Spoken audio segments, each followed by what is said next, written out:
അതിന് മേലെ 50-60 കൊടുക്കാൻ ആളില്ലാഞ്ഞിട്ടല്ല. ഒരു 20 പവന്റെ പണ്ടാ അവർ ചോദിക്കുന്നത്. മാരാരങ്ങ് ഏറ്റാ മതി, ബാക്കി ഞാൻ ഏറ്റു. നോണ പറയാൻ എന്നെ കൊണ്ടാവില്ല. ഈ ശുദ്ധഗതിയൊന്നും കാര്യമില്ല. കുട്ടിയുടെ കല്യാണം നടക്കണം വെച്ചാൽ അങ്ങനെ പറയേണ്ടി വരും. കൊടുക്കേണ്ടി വരില്ല, പിന്നെന്താ?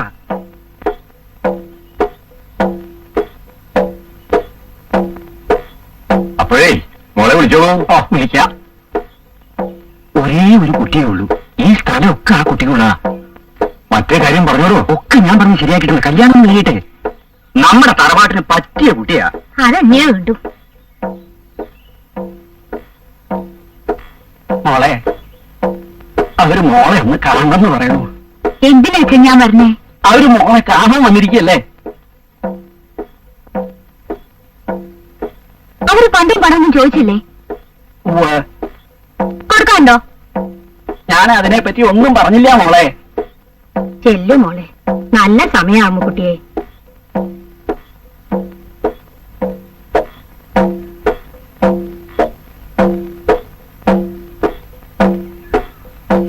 മോളെ വരൂ.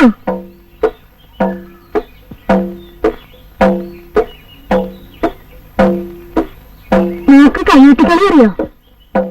അറിയാം, പക്ഷേ എന്താ പക്ഷേ? കളിച്ച കാണാൻ കൊള്ളില്ല.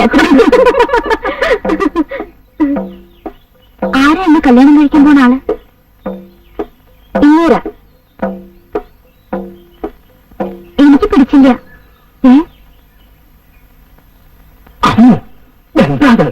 അച്ഛാ, 20 പവൻ കൊടുത്ത് എനിക്ക് ഒരാളെ വാങ്ങിക്കണ്ട, അത്ര തന്നെ. എന്താ ഇങ്ങനെ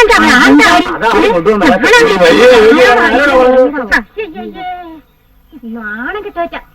താൻ എന്ത് കൊല്ലരാത്തവനാടോ? അന്തസ്സുള്ളവരാ ഞങ്ങള്. ഈ വായടിപ്പിന്നെ കാണാനാണ് താൻ ഞങ്ങളെ കൊണ്ടുവന്നത്? ദരിദ്രവാസികള്. എന്റെ മോള് തെറ്റൊന്നും പറഞ്ഞില്ലല്ലോ. അവൾക്ക് പിടിച്ചില്ല, അവൾ അത് പറഞ്ഞു, അത്ര തന്നെ ഉള്ളൂ. ഇതൊക്കെ ഞങ്ങളുടെ ആദ്യത്തെ അനുഭവമാണ്. വരൂ വല്യമ്മേ, വാടാ.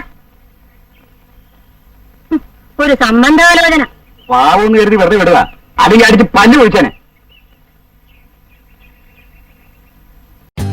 For more updates, like, comment, subscribe to our channel.